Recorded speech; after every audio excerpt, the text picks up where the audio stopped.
Hello, everyone, and welcome to the Heart of Scrolls Badgercast. We are back to bring you guys original Scrolls content for some of the top players in the game today.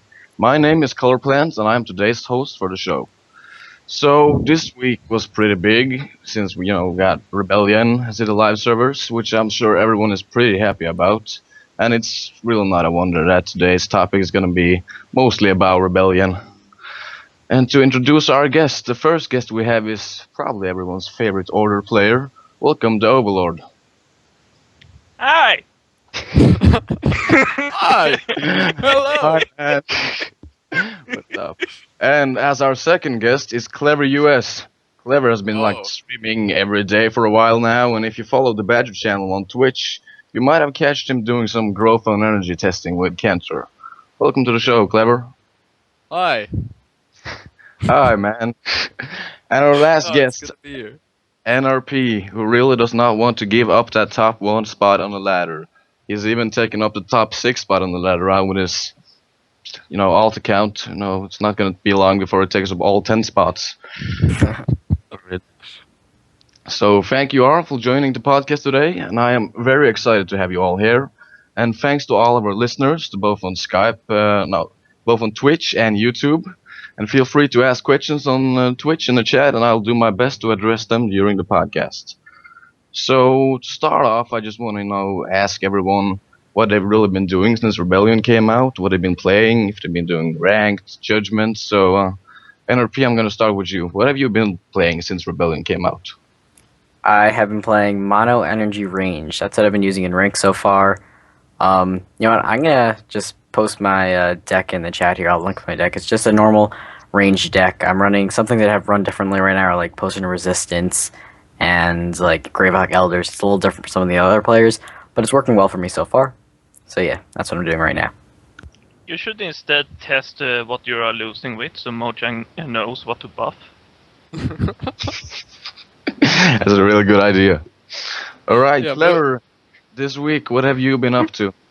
So I started out doing a lot of judgment because I haven't had a chance. I don't have test server access, so I didn't have a chance to get any of these cards in my hands before, and so I've been playing around trying to figure out what works and what doesn't. And then I did a bunch of testing in testing grounds and in games against Cantor, trying to figure out how to run a growth deck post-patch.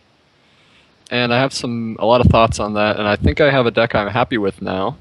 And that means the last couple of days I've started getting back into ranked a little bit with that. And I'll go ahead and post my deck in the chat as well. All right. And maybe we'll have a chance to talk about it a little later. Lots of decks here. Just giving them out. All right, the Overlord. What have you been up to this last Rebellion week? Going through probably all the emotional phases you can go through. But for the most part, I've been playing Order. And, I felt like the old school way you play it just do not work. So I have to find a way to completely play Order differently. And it took a long time, but I think I found it. A way that works. Ooh. I am really excited to hear more about that later in the podcast. Alright, so guys, the big thing everyone was thinking before Rebellion got released was that, energy would be the king for the first time in a really long time, really, because energy has really been on a low, and people are thinking like energy is going to be OP now with power trip and all their crazy stuff. So what I really want to ask you guys, and I'll start with NRP, is energy really the best deck right now, or at least one of the best? Has it been buffed so much that it really can't compete with the other ones? I don't think it's OP to say, but it is definitely one of the best decks right now, especially the ranged version of it. I'm not sure if the structure version of it is as up to par as it used to be, because structure and I didn't really get that many fun cards to play with. But the ranged deck, I think right now is at its best it's going to be, because it's very unpredictable with power trips, and you can just make crazy plays with your resources. So it's really hard to play against as another faction, because you have no idea what your opponent's going to do. So I think that's where its power lies right now. So when people get a firmer grasp on what energy can actually do in a turn, I think that decks like Order and Growth will have an easier time against it, but I think Energy will still be a force to be reckoned with for much longer. Yeah, so even if energy doesn't like stay in that strongest decks, it will now and probably for some time, be just as good as the other decks at least, and be a competitive thing to play. Yeah, So- I kind of add my 2 cents to that. I don't think that I don't think growth has an edge over energy anymore, or at least not a substantial one from what I've played. And maybe that'll. I mean, obviously, pre-patch, it felt like energy couldn't beat growth ever, but now there's a lot more things energy can do to really screw you up, and some of the changes were pretty impactful as well in terms of the Crimson nerf in particular. Yeah. So I think it's an even matchup. I wouldn't say that like growth or energy has an advantage from what I've played. It seems very even. I would say that energy is the strongest faction right now, but the thing is that energy got for the most part one big culprit, and that is power trip. And as long as that is looming around and not changed in any way, I find it hard to see how strong they are. It's a when they have changed it a bit, then I will make more of a judgment if I find them still being the strongest or not. But that is pretty much carrying them for the most part. But they can definitely, even if it was gone, they can stand on their own very well nowadays. That I agree. Yeah, because I'm gonna have to agree with NRP on this point that people really don't know how to play against energy just yet. I mean, it's just become apparent that energy ranged is good. Energy ranged was kind of a thing before, but nobody really ever played it in ranked at all. And people especially don't know how to play against like the new cards. Like you can't expect a power trip, but that's a lot of math to add up. Like what can it do if it gets additional free resources this turn and these cards? So I think when people get to know the matchup with all the factions, really Decay, Growth, and Order, they're gonna be nothing. No one's gonna consider like energy overpowered anymore because they're gonna know just what energy can do. But yeah, that should be it. You have played a lot against energy as Growth this past few days, Clever. So Yeah, I mean it's like exactly as you said. It's hard to know what you are. I mean one of the things that you have to do is get to terms with the kind of things you can expect on any given turn, because that's completely different now, and you have to plot out in your head basically or you have to. I think this is like a kind of a long-term thing, where you're going to have to be aware of what the threats are in any given turn, like with one power trip, with two power trips. I think it's really important to keep track of your opponent's hand size even more than before now, just to think about all the different possible plays they could make. And I agree, it's hard to say, I feel like it's hard to know whether energy is actually just too strong or people just don't know how to play against it yet. And that's the kind of thing where in a couple of weeks after we've tried it out for a while, if people are starting to get the hang of it and it doesn't seem so dominant anymore, then that's one outcome, and then the other outcome is that it's just impossible. Like I know the Overlord has been under his opinion for a while, and I find it somewhat, it's not completely unconvincing. The opinion that power trip just produces too many things to play around, so it's impossible to play around all of your opponent's scary moves, whether that's the Storm Runner, Machinated Bombard, or whatever, or any of the other things that are available. I don't know. Like I said, I haven't felt like I have no chance against energy, except when I play against Cantor, because Cantor's just really good, and so it doesn't matter what he plays. But I think it's like I said, I think it's even from what I can tell. There's still a lot of danger in the growth units, and things like Fangbear have made it easier to pull a scary turn 6 or turn 7. I mean, maybe that's not entirely fair, because there was some really scary stuff you could do with Rally Crimson or with Mangy Crimson, but it still has the tools to deal with it, and I haven't played against Energy with any of the other factions except in Judgment, so I don't have a good way to make a call on that. All right then. So NRP, you've been playing Energy in ranked. Have you been facing like mostly Energy yourself, or has it been a lot against Growth Decay still? After the patch, I think I've been facing all the factions almost equally, but I think I would be facing Energy more like 50% of the time, and the other the other two factions, or three factions, the other 50% of the time. Um, I like facing Energy because, not to sound like weird or anything, but I think I am in a mono, or I mean in a mirror match. I think I can usually defeat the other opponent, so that's why I'd like facing Energy. The deck that gives me problems would probably be Decay. I know Structure Energy is known for being good against Decay, but Range Energy feels like Decay might be one of the only decks that can take it down, because there's all those little like low health creatures are easily destroyed by Soul Steals and stuff like that. So I do have some problems against them. But definitely, I think the amount of energy players you see in ranked is going to go down, but it's still going to be a very strong deck.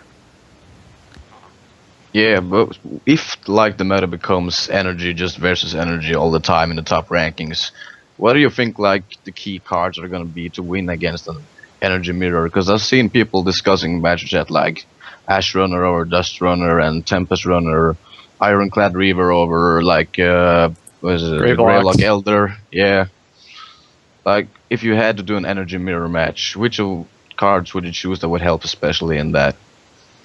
I'm maybe asking a little hard right now. Well, you definitely want to draw your cards like Bombard at the right time, because I think that's the most important card in a mono energy range deck, because when you have that card, only 3 resources, you can make so many things happen. Cards like Mash Unit are also really important to get at the right time in a mirror match against Energy. It's because you want to have those ready for your Canonettas and your Storm Runners and even your Theas. Other cards that could be useful are like, I think even though they're Sudden Eruption now, both Sudden Eruption and Thunder Surge are nice against Energy, because Energy has some structures, so it's hard for them to really have optimal placement on the board. So a lot of times you can catch them off guard with a nice, well-placed Thunder Surge and stuff. So I think, yeah, just general removal is good to have like at the right time. So those will all be cards that are very important in Energy mirror matches in the future, I think. Alright then, so that's what to look out for if the meta becomes just Energy versus Energy all the time. In which case, But- I will kill myself. Yeah. I Sit there personally with your can live growth. with that. That is not the most horrible mirror I can think about. Yeah, that's. I I mean, think, I think Energy versus Energy and Decay versus Decay are some of the best mirrors. I But think Order that- loses to Energy.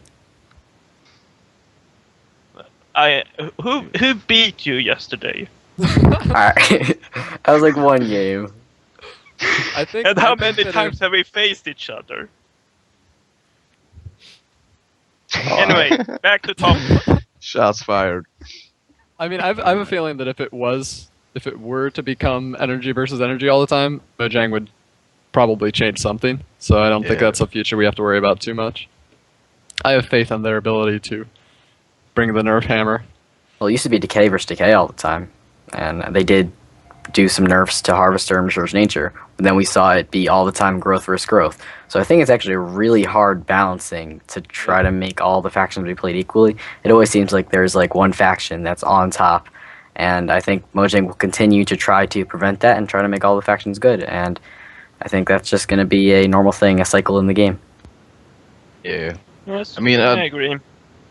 Suggestion that was actually considered, not considered by the devs, but like a lot of people in our guild I know were suggesting that was Bombard up to 4 cost, because that was really like the thing that made Energy ranged really good. That would, when you could like power trip into a Bombard and let down like an extra creature to Bombard with, that was really the place that got Energy, you know, the edge in most games. Like, do you think Bombard could actually like deserve a nerf? Because that's a card that has been in the game from the start, really. And Do you really think that we got enough cards this patch to make a, card that was considered like great before overpowered now? Clever. I definitely think they're gonna have to nerf it at some point. At some point, there's just gonna be so many good ranged creatures that's not even a drawback that you have to pick ranged creatures, and then it'll just be a 3-cost rallying at that point. And at that point, they'll have to change it. But I don't know whether that point is now. I mean, I think it makes a lot of sense to change Bombard over changing Power Trip. I like that solution, which is I think the discussion you're referencing. We were talking about how to nerf Power Trip, and we wound up deciding maybe it would be better if you just nerfed Bombard, because that cuts into a lot of the things you can do. And I still like that as a solution, but like we said earlier, I kind of want to see how the metagame settles out before we. And I think Mojang shares that opinion that you don't want to start nerfing things too quick until you see whether the players are able to come up with ways around it and stuff. Yeah. And you asked if so many stuff has been added in this rebellion that it has become overpowered. I'm not sure if it has become overpowered, but yes, a lot of scary stuff has been added. On top of my head, there's 2 more piercing, so it's not just Kanata. We have Fea and Ash Runner now, and then we have what is his name? That one armor guy that looks like steampunk. Tempest Reaver. Yeah, Tempest Reaver. Him you can also utilize, and he can be very scary in it.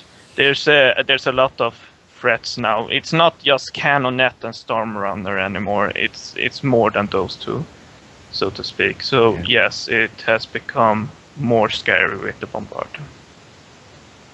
Something Blubberbub is actually saying in chat is that the idea behind ranged units is that they cost more, so you pay some power to rally with a unit of the spell.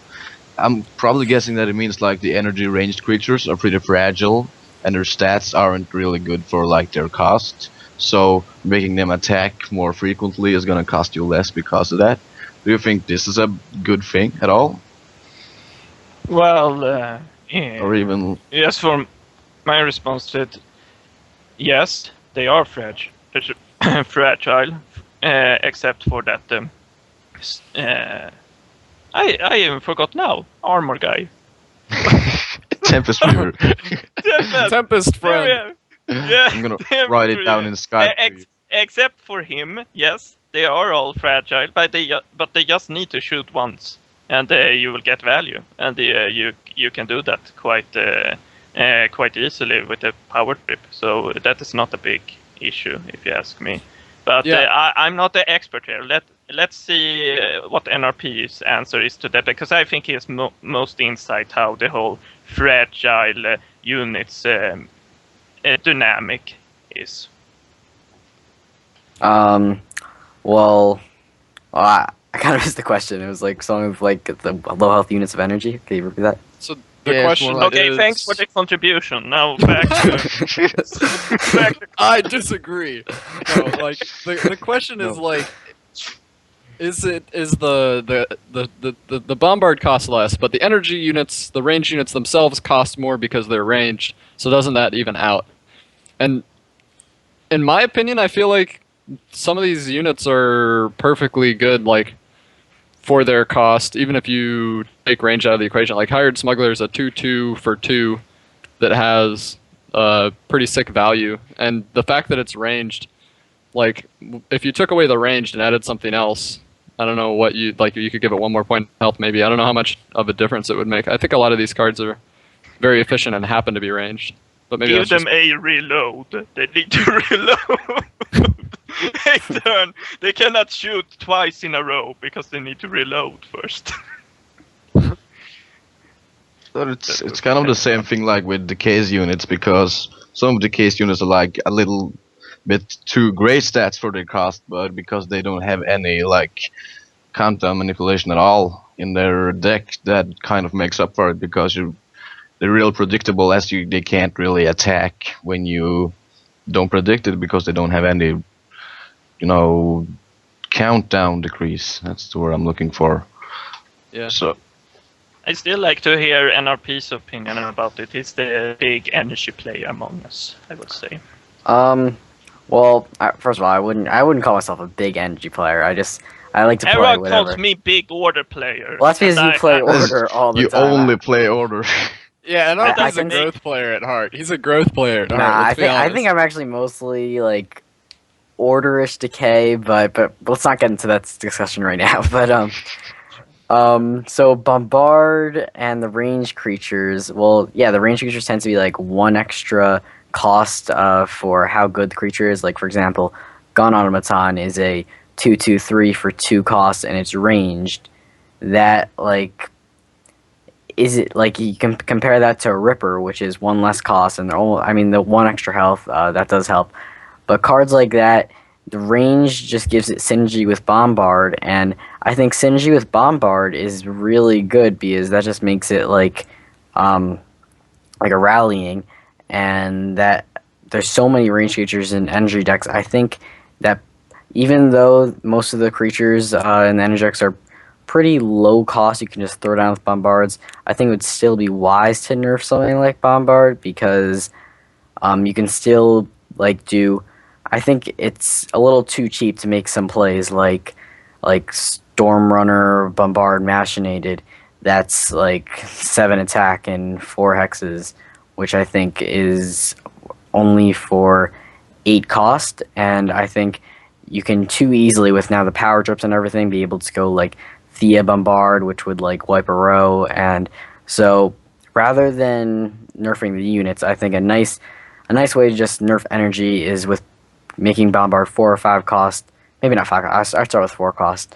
But right now, I'm not sure if they should do it just yet. See how the meta settles out first. The other thing is that Bombard currently affects units on both sides, right? Yeah. Yes. I think like you could make kind of a compromise. Take that away. Just say your units with ranged and make it cost 4, and maybe that would be like kind of a halfway point. It's not as hard to nerf if you do that, because there are a lot of like Decay has some good ranged creatures now. Yeah, it's an interesting idea.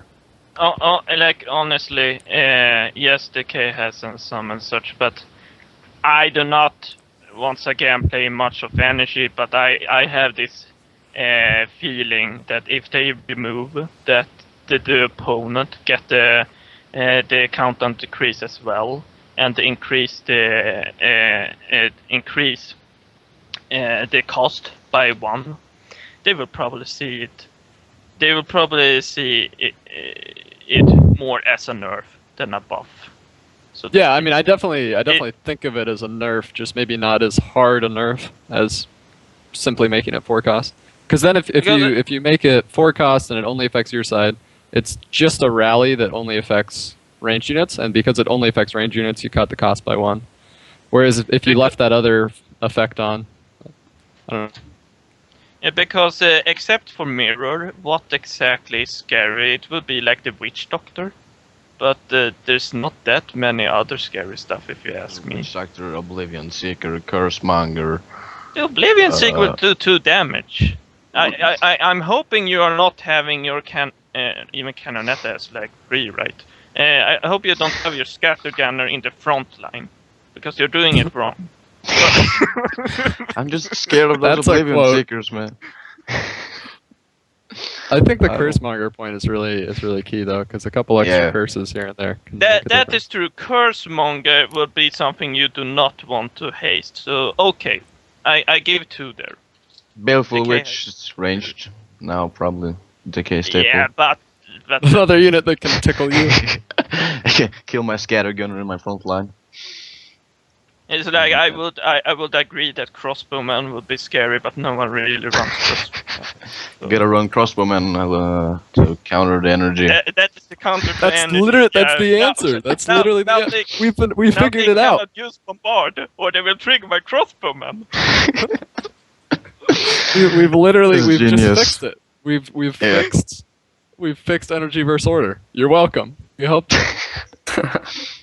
If he's like clever and me, is talking most with energy here, when the big energy player is for most part silent. I'm okay No, with I it. think Nerp has dropped some serious knowledge bombs, man. I feel like he's made some sizable contributions here. Thank you, Clever. You're welcome, All right. dog. We Americans, we gotta stick together.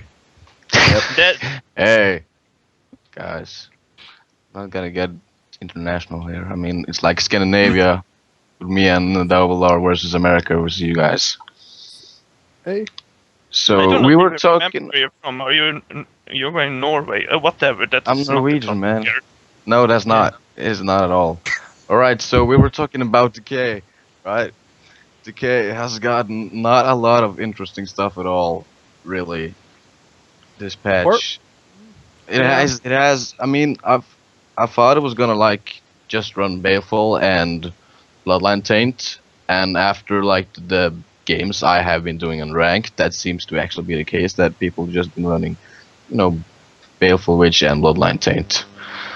Seen some Blight Seeds in some games, but Decay. Do you think like Decay can stay in the top now still after like the Necrogeddon nerf and that it didn't get enough good stuff as the other factions might have gotten? Clever. I still think so, personally. I definitely think so. I mean, I think that Decay just has such strong core units. And the fact that like NERP was saying, NRP was saying, I want to say NERP. I'm just going to say NERP from now on. Doesn't matter. Doesn't matter. Oh, at all. I'm just going to stick with that. We It can seems say like they NERP. do all right against energy, which is going to be helpful.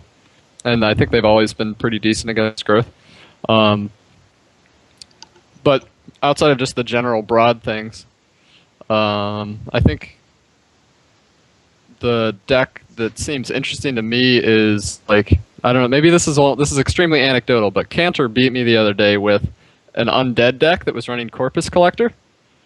Not that Corpus Collector is the reason it worked, but it's just like one more thing that has the potential to contribute to that undead theme. And then with the Nurus as well, you can get your husks that she makes swinging for like 7 with the Restless Bones, along with whatever else you have that you can trigger.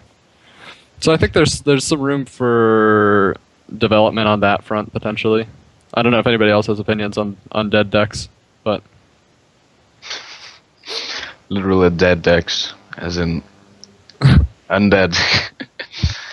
But yeah, NRP, you played it. I think you played mostly Decay before you played Growth, and now Energy. Would you consider even going back to either Growth or Decay? If that. Yeah, I think Decay is still strong. They got Nuru, which I think is probably the best champion by a little bit. So the nerf to Necrogeddon isn't that bad because you're going to higher resources anyways now to get the Nuru out. I mean, it still hurts the Necrogeddon nerf to be able to go like Ripper Necrogeddon and Watcher Necrogeddon, which is the reason why most Decay players I see have taken out Watcher out of the deck, including me. So I do think Decay is still really strong. Ever since it came out, back in like August or September, it's been a force on the ladder. So I wouldn't mind going back to playing ranked if I wanted to. I think it could still hold its own, and yeah, I guess that's all I have to say. Yeah, I I mean, talking about.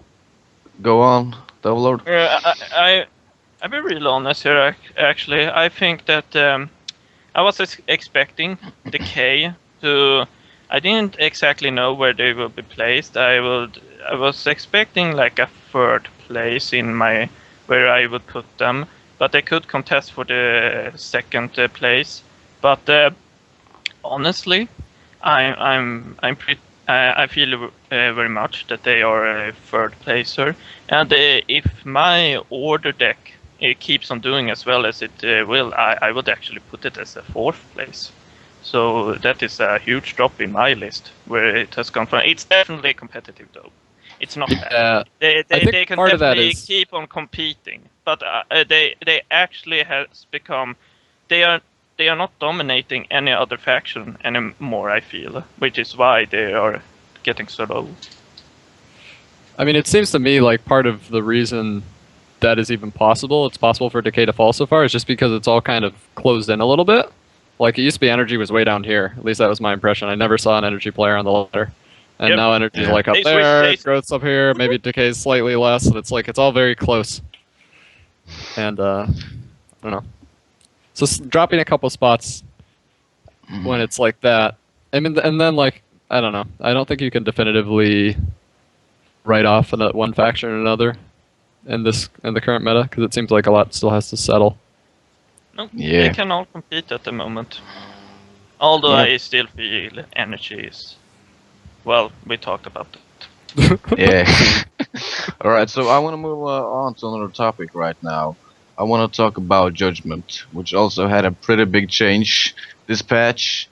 They introduced rarity rows, which basically makes it so that every row is a rarity in its own. So you have a rare row, you have uncommon rows, and uncommon rows. So everybody's gonna have just about the same rarity distribution in their decks.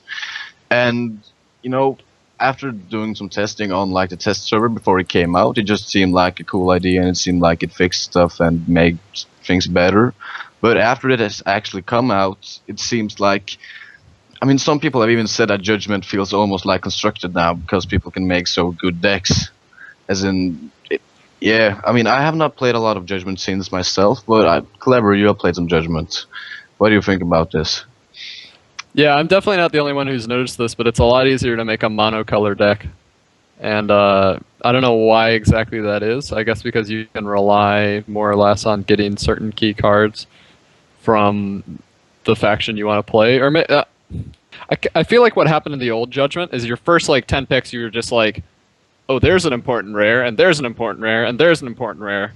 And here are some good cards from from the various factions. And then you just looked at what you had there, and you tried to figure out what was going to be your primary color, and then you just kept kind of like filtering through. But when you have those guaranteed rows of rares, you don't get like a Necrogeddon and a Great Wolf and a speed. You have to choose between the Necrogeddon, the Great Wolf, and the speed in one row, and that kind of really drives you in a narrower path towards one resource. And if you try to do a multi-resource deck, you kind of get like the ones I've tried. My first couple of decks were really god awful because I was doing it kind of the way you used to, just like picking the best card in each row. And I wound up with like, you know, one of those 16 growth and 14 decay decks, and it was god awful. But that kind of thing used to work in Judgment. It doesn't anymore. And maybe that's also just because there's a little bit less room for error, depending on who you happen to run into. But after 2 losses, you're just out. Yeah, but like the important question about that is it more fun now that the decks are more like constructed, or is it less fun because you have less like crazy combos and bad decks that you just have to see if you do good with? Like NRP, I know you've been playing some Judgment as well. Do you think it's less or more fun now? It's a tough call. I don't want to say it, but I think I'd have to go with a little less fun now because it just seems like all the decks I've been facing are just really strong, and my deck is really strong. It feels close constructed because we both have like mono decks with all these rare cards. So there are still some cool, crazy plays that you're not expecting, but I feel like the amount of those things, the amount of times those things happen now, is greatly decreased from the old Judgment. But along with the stronger decks in Judgment now, you can still lose one match and get the 5 wins. So I think that kind of makes up for that by having to face harder opponents. I'm like allowed to lose 1 game but still win the 5. So but Judgment's still a ton of fun. But as you could probably guess, my most fun lies in ranks. Yeah. To make my own short comment on this, because I never play Judgment really, is that from my impression, they made Judgment more reliable, so you can make more, so you can make good decks more reliably. But the trade-off was that it lost some of the Judgment flavor in it, and was that trade-off worth paying? I don't know. I don't play, but that is the impression I got from it. Yeah, it's weird because people were complaining like Judgment is too random, and now they're really complaining like Judgment is too constructed. Look, we have 2 blocks here. bothering. We have these guys. They always complain when and when they are not satisfied.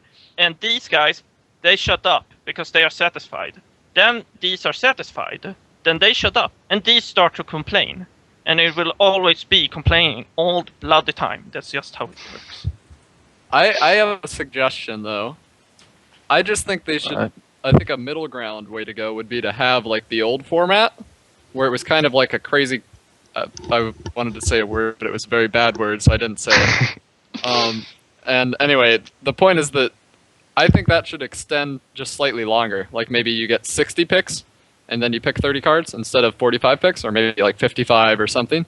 And that would make it a little bit easier to not have, because like the old decks, sometimes you just have like a god awful terrible one, and the new decks, you just like are guaranteed something that's at least like mid range, and then it just kind of loses against everybody who got a good deck. And I think if they stuck with the old one, there'd still be room for variety, but you'd have a little bit of a better chance of getting up to that certain number of cards you need to really make a strong deck. I don't know. Maybe that's not a. I'm sure there would still be people who complain. Maybe Well, maybe instead of it'd be like this group. A change that I think would also be cool, like I like your idea, Clever, but instead of making it like 60 picks to choose 30, maybe they can go back to the old system where it's not like the rares, commons, uncommons, so it's a little bit more judgment-y, like nice and random.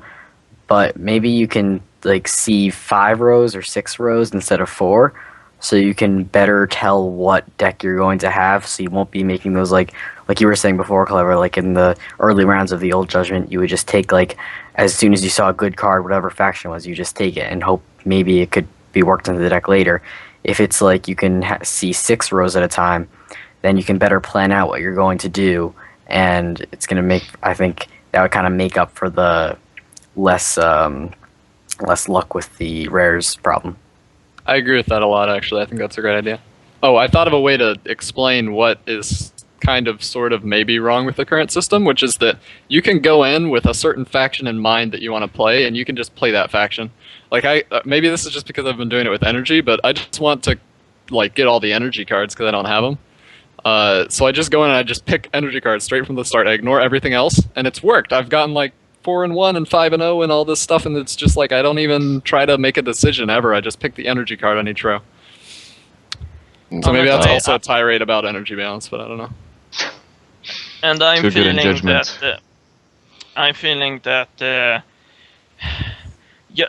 judgment. The system itself is quite okay. The main problem in my eyes is that scrolls are not really designed well for drafting.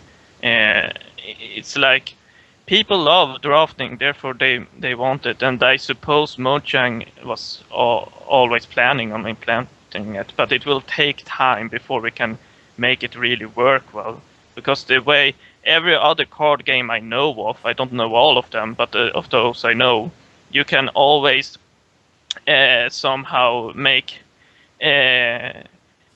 cards work well together, even if they are not in the same color or such. Scrolls do not really work that well in that case. You need specific cards to make different colors work well together. And because of that alone, the whole draft thing falls. It becomes hard to make it work well.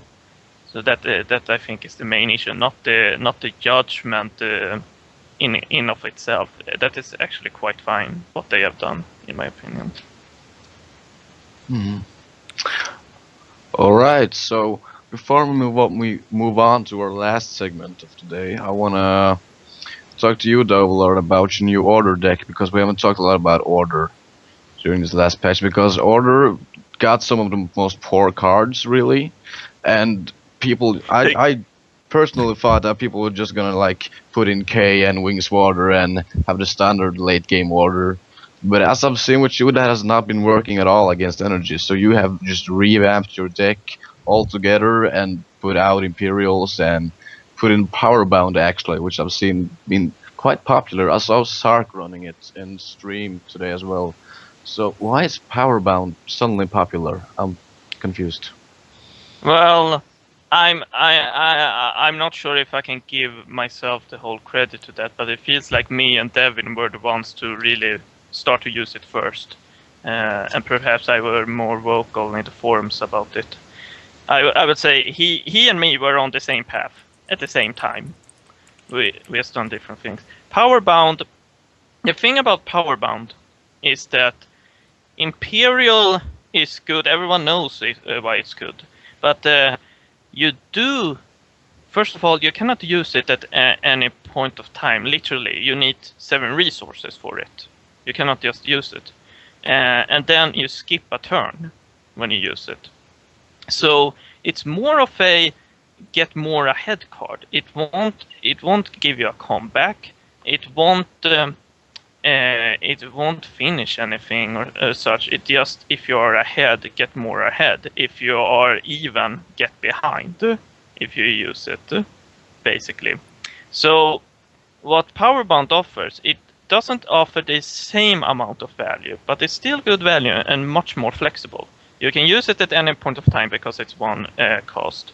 And it has the condition that it needs to be killed to give that extra resource, yes. But the trade-off is that either your unit is left alive and you use it on something like a Vanguard or General or Wings Captain, which you are totally fine if they just leave it alone because you want it alive. You're expecting it to die normally. If you get that one resource, then what does it actually mean? How do you otherwise get one resource? You use it by sacrificing. This means instead of sacrificing for more resource, you keep on sacrificing for scrolls. So in a sense, it is a heritage for one cost, which would be strong, I think everyone would believe. So by that logic, you can see why it is good. Then by practical, it's simply working for me. But I'm going to be honest, I'm not entirely convinced by it. I think you could run by simply having even more card draw and not use it and go the classic, you ramp yourself and then just put in even more card draw. But it is good, and it's working. So the Order just can't go the normal late game they used to right now, because I mean energy range actually used to be quite good against Order before even the patch. That used to be like their best matchup, because I played energy ranged in ranked like a couple of months ago, maybe more than that, a lot of months ago probably, but it was still good then. So continue. Well, I feel you will reach late game at some point. So yes, you can go to late game, but you will reach it. And you can play Imperial. It is possible. It's just that you cannot depend yourself on Imperial. If you depend yourself on the Imperial, you will lose. That is my experience. You have to depend yourself on something else. The Imperial just is a bonus. Like I see probably how many see on K. K is a bonus. If you get her out and can utilize her, that is great. But you're not really having the. I don't think anyone really had the mindset that I'm gonna put the K out now. So now I'm unstoppable. I will win. No, not really. But she's a good bonus, and it's how Imperial is now, in my opinion. It's if you can put it in, and I want it in somehow, then that is great. It's again a get further ahead card. All right. Clever, your opinion on Order on the ladder right now? I haven't seen haven't- Order on the ladder. I don't- I only came back to the ladder pretty recently, and before that I was playing Testing Grounds where everybody was trying out their various energy decks, and playing with Cantor, and he hasn't played any Order against me. So I honestly, I don't know. I do think that this is one thing I wanted to bring up against Growth, which is that there are certain like thresholds of damage which are now harder or different to obtain, if that makes sense. And so the one I'm really thinking about chiefly is hitting 5 damage, which is the wing shield. Like, I don't know what's a good word for like the point at which you can kill a wing shield is when you have 5 damage you can bring to bear on it. And so one thing that used to be really strong is you put down a veteran and then you put down a Crimson Bull. Veteran Crimson Bull, whatever you have in the back, is going to attack. The veteran kills the wing shield, then you wipe their whole row. But now you can't do that as easily anymore. It's not a 7-mana play; it's an 8-mana play. And so getting to that 5 damage point means you have to anything else that has 3 attack. There's other things that have 3 attack, but I think it comes down to like getting enchantments on your Fangbear. Now stuff like that is the new way to get 5 damage together. So I haven't played the matchup yet, but I think that it's probably a bit different the way it plays out. Yeah, I mean, talking about enchantments on your Fangbear, you run Earthborn Mystic in your deck, right? Yeah, I think Yeah. just about every growth player does run Earthborn Mystic, and it seems like Yeah. there's a lot of disagreement on what enchantments to run with that. So some people are of the Unground school of thought, and Unground's pretty cool because you can basically stay on the opposite side of the board from your opponent and not have to go to them and just put Unground on their stuff and kill it and kill their idols. I tried that. I don't think I actually like it that much. It kind of wastes the Mystic's +1 damage thing, so like that portion of her value. And so then the other 2 schools of thought seem to be Stagheart or Verdant Veil. And Stagheart is good for. Here's a good way to think about it is that Stagheart is like better on a Brave, and Verdant Veil is better on a Vengeful Vader. I'm currently running both of them, and the reason is that I was looking for 7-mana plays that would replace the old ones. So Crimson Rally is out, Crimson Veteran is out, and so what are other things you can play with a Rally on when you're at 7 mana? And I think that's a really important resource value for growth because it's how you get to God Hand. You have to have a 7 mana turn before you have your 8 mana turn. And so far it seems decent. I'm not sure. It might be too many enchantments to run both. I think I kind of want Verdant Veil because it's quite good against energy, I believe. But I also kind of want Stagheart because it's a guaranteed damage trick for 2. And so in certain cases it's like the new. It's my approximation of Crimson Bull for certain situations. Yeah. Well, I know at least Cantor doesn't agree with you about running 2 enchantments because it's all about the idea of knowing what enchantment you're gonna draw, so you can plan your turn after what enchantment you're drawing. It's true, but the only time that it comes, so that's a very strong argument for only running one or the other. And I kind of wound up running 2 because I was having trouble figuring out what else to put in the various slots. I know some people run Eye of Eagle, some people run Frostscale. I don't really want to run either of those cards. And so at that point, I was looking, it kind of traced back from trying to figure out what to combo with Rallying. And then trying to keep the Verdant Veil in there just because it can be super efficient in a lot of cases. Yeah. I think Verdant Veil's an amazing card. So do I. As I will go back to the order topic, I wish to sort of give a bit more input in how I'm feeling about it. Is that you have to, in my opinion, contest. It reminds a lot about how tempo order was. That you have to contest the board early. So what I also do is I do not run Ducal Infantryman, and I run a Wing Soldier instead with the Wings Warder. Simply because if both of my 2-drops do not deal much damage, or any damage at all, it will hurt me. So the Wing Soldier actually helps a lot. And the Wings Warder, she's no longer as essential because it's not as defensive oriented. But she is really good because I don't think many really think about that. If you have a Wings Warder that's protecting your row, except for Energy, who can power trip and do some nasty comboing and swipe everything, there is no one really who can remove what you have there just like that. There's a very few exceptions, like Unground with god hand on the idols that can remove like your general whatever you're protecting, but beside that, it cannot be removed. So it's really good if you have something. So what I often do with Wingswarder is that I switch her with the lanes. So what will attack this turn, she moves away, and what will attack next turn, I protect, because they can then not be removed. So they will get to attack next turn, and that is how I pretty much play her out. Against Grove, she's a moving obelisk, which is actually quite fine. But I don't know, man. When I Moving see obelisks. Wingswarder, I'm like, that thing is not gonna attack me as growth. I have a really hard time believing that Wingswarder is good in that matchup because it just doesn't.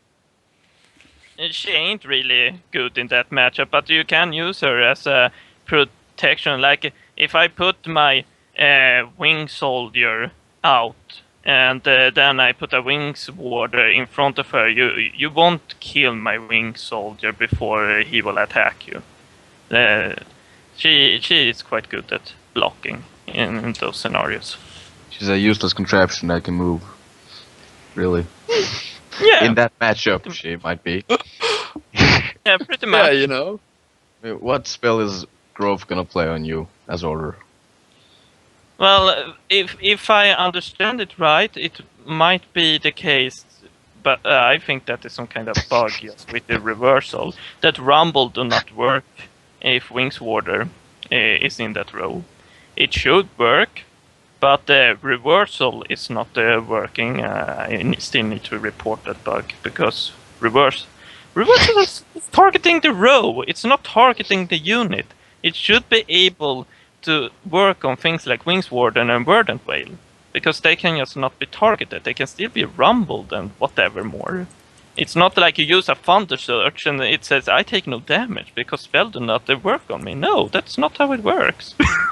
You can still be affected by spells. You can just not be targeted. Anyway, I will not ramble about that. Alright, guys, we should probably move on to our last topic. Also, welcome back, NRP. I hope you enjoyed your little trip Yeah. back of the room. How Alright, comfortable so- is that chair? Is it super comfortable? It's okay. I usually sit in that like when I'm playing on like consoles over the TV. Wait, did you guys mention that I did that because it's people saying in the chat? Well, No, I think Chad noticed themselves. because if this is on YouTube, it looks kind of weird, like for me to just get up and sit over there. That's we gonna be could- great. Yeah. I like So how yeah, I did that Overlord because didn't there notice were at many all. requests in the chat to go Kept sit in talking. that chair for a second. Well, you know, you gotta please the viewers. Alright, so our last minutes of the podcast, we will be talking about something we actually have not talked about, I think. That is lore about Scrolls. And the reason that is because Mojang just released a Scrolls map on Scrolls.com right now, which is basically a map of the world of Scrolls, which I find really exciting. I don't know about you guys, but I'm kind of a lore guy. I read all flavor texts. I like look at art for hours just to find secrets and stuff. And I thought we could discuss it a little bit. I don't know how interested you guys are in like the lore and stuff, but I think it looks Well, really interesting. I do not have a long comment on it, so I will make my short comments on it. First of all, I find it funny that energy is avoiding growth in that map. And then secondly, I be honest, I like they released a map, but I was a little bit disappointed because it's like a big island, and then we have order in the bottom, and then the other three at the top there. It's like, well, this is very generic. It's not really that flavorful. It's not. I was hoping a bit like we have order in the middle of the country, and then we have a bit maybe energy is some kind of tribesman that is a bit all over the place, and growth is for the most part in the forest areas, and then we have quite a specific area that decay rests on, that is like their holdings, that far away land that people do not want to travel to or something like that. No, we have four. See, I feel like four you just countries. described the map from the Elder Scrolls Oblivion with like the city in the middle. Like, Well, the last thing we want is to like get another lawsuit out of those guys. I'm not sure about that. It's not. One could say it feels like you described the map from I don't know Game of Thrones, whatever. There's a lot of bloody maps. That I mean, are, I mean, they always put these like fantasy maps on a peninsula. What's up with that? It looks no kind idea. of like it's like flipped around Lord of the Rings. To Wait, some yeah, extent. I mean, Wait, Yeah, I don't really I'm not- understand. Like, so we can confirm. We all know that Ilmire has to be Decay, but how do we know that the other three are like whatever you I mean, said? I saw it confirmed somewhere. I don't remember where, but it. I mean, is, Alright, Dira so- has been in some flavor text and energy, I think. Yeah. And Kyle, Yeah, I mean, they have Vile Oak. I'm just guessing that North Peaks Frostbite is hanging up in those frosty mountains. I mean, it It's like- just seems natural to me. Yeah, I guess so. That's how It's it just goes. a land of frostbeards. There's like Yeah. thousands of them. They all look exactly the same. Like even the What women I- are frostbeards. what I have been thinking, and that is one of those things I wanted to see more, is that I'm curious if Stormbreak Peninsula is a actually growth holding and not a order holding. But that one I don't know. But it feels like Stormbreak. That sounds more growth than I order. think it sounds like some sort of prison or something, like Azkaban. Like that's where they keep the really bad guys. Yeah, that's where Order keeps their prisoners of war. Hey. Yeah. I thought it was just a Stormrunners thing. Like maybe that was where the Stormrunners hung out. Stormrunners? Wait, since it's Stormbreak, so they're taking a break at Stormbreak. Who names a place Drifting Sea? Like, what is it drifting away? No man. You know, like I it know. drifts back and forth. Look. Like Can't ask me Dude. all these questions. Do not see. Every time I put my damn boat, it just drifts away. I don't get it. It looks I like like that that just it's why leads it to has the nowhere. name. Drifting Sea leads to nowhere.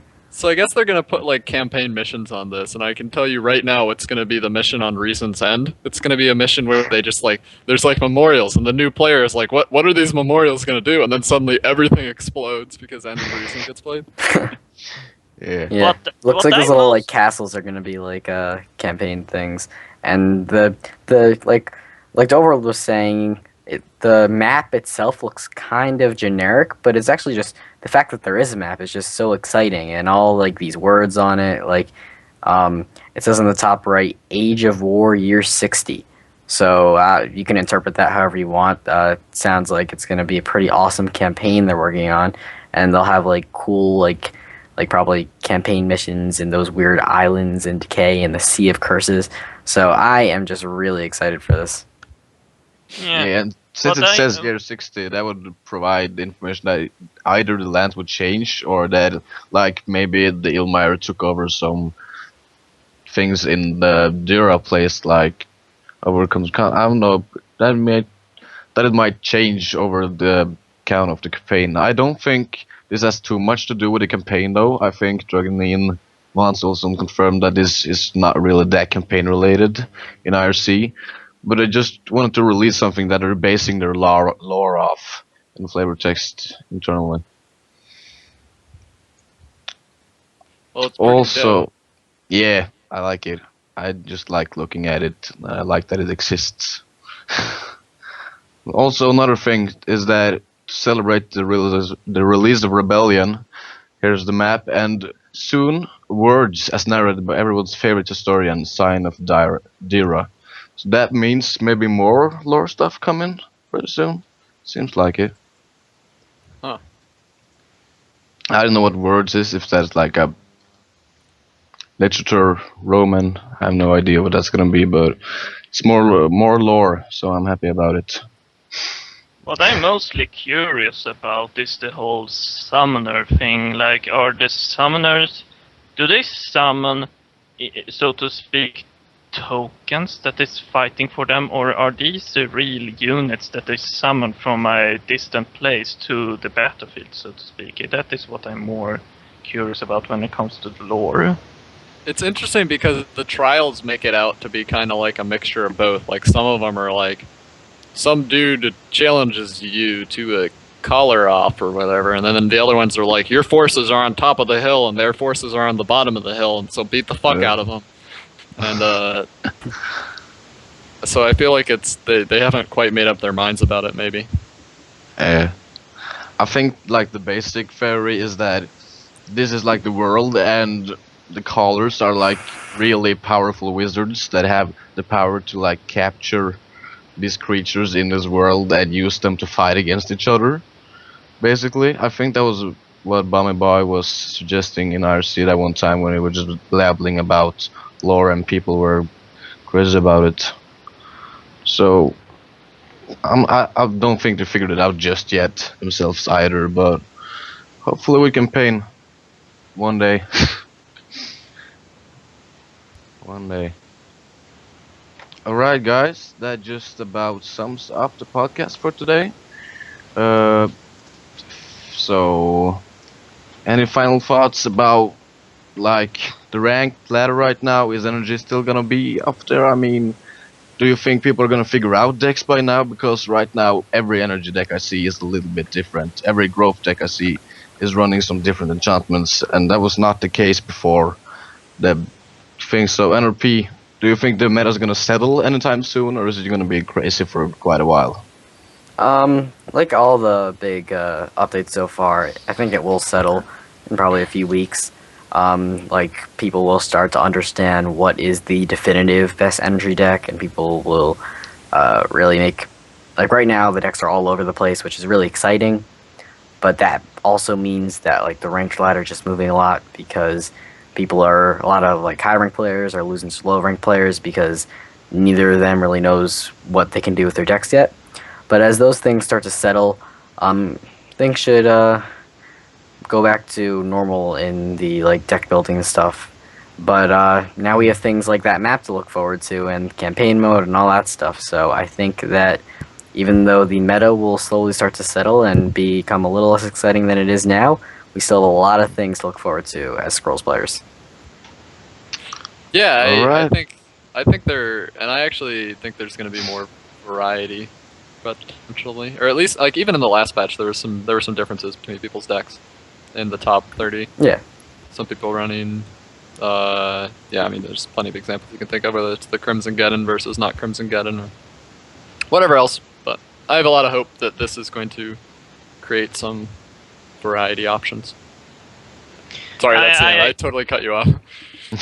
I agree with you, all except for Order. I think Order will be very streamlined because they are very limited in what is actually working. But beside that, yeah, it will be quite some varied things we will face on the ladder. Alright then, well that just about sums up our podcast for today. I want to plug our own stream, which you're watching right now, which is the Badger Guild. Please click the follow button so you can watch all our streams. I mean, just about everyone on the Badger Guild really streams, but we now even have a scheduled streaming, which I think NRP, Cantor, Dryad mostly. I'm on there United, too, actually. Oh, For the first right. time, I'll be streaming on Monday through the Badger Guild stream. Look forward to that. Clever streaming. And you also have your own Twitch channel, Clever. You want to plug yourself? Yep, that's twitch.tv/cleverus. I'll put it in chat. There you go. Plug successfully plugged. Right, NRP, you want to plug yourself as well? Yeah, Shameless sure. plug-in. Well, I don't really stream that much on Twitch at the moment, but you can find almost daily Scrolls videos on my YouTube channel, which is just youtube.com/NRP the Ninja. So I like to play a lot of Judgment, Ranked, and just random Scrolls videos on there. So if you're looking for some Scrolls to watch, then there's always that. Alright, and you can find the stream on the Heart of Scrolls YouTube channel, which is called the Heart of Scrolls. So you can catch up on past broadcasts if you haven't watched them, or link it to your friends to see current ones. I also want to remind you all about the Dragon Brawl tomorrow, which is the big guild tournament going on between all the big guilds in the game. If you are a member of the guild, remember to enter.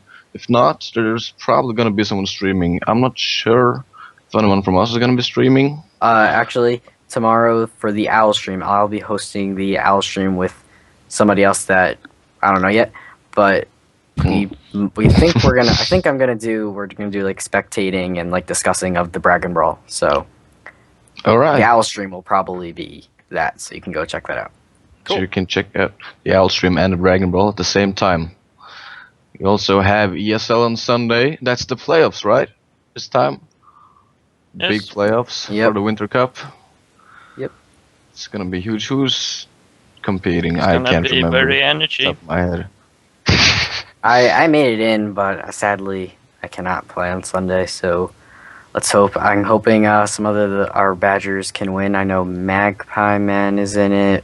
Ivalice is in it. I think Blinky might be in it because I'm dropping out because I can't play on Sunday. So and he's reserve, I think. But I'm not sure about the other people. So you can. I think there's a link somewhere. I'll try to find it. Alright then. Are we gonna like put it in and go like Badgers on 3? Is that what we're? Can we do like a huddle to end the podcast? Maybe that's just me. Did we? Badgers on 3. 1, 2, 3. Go Badgers! I was pretty excited. That's what we'll have to do. That we'll do that You before really the want Dragon to. Brawl tomorrow. Never can. Alright, well, thank you, guests, also, you guys. The Overlord, thank you for being here. You're a beautiful human being. So clever. Especially with this Skype. Yeah. You're all nice. Clever, thank you for being here. Great. NRP, thank you for being here. All guests and contributing to the amazing discussions we've had here today. And thank you, Ice Cream, for dealing with the technical stuff. You're doing a good job as always, and we all love you as much as we Yep. love our own mothers. It's crazy. So, and thank you to all of our listeners, to both on Twitch and on YouTube. You know, we love you all as well. It's just a lot of love today. So, that about sums up our podcast. Go play Scrolls and have fun and spread love. Goodbye. Farewell. Badges on Bye. 3. Badgers on 3.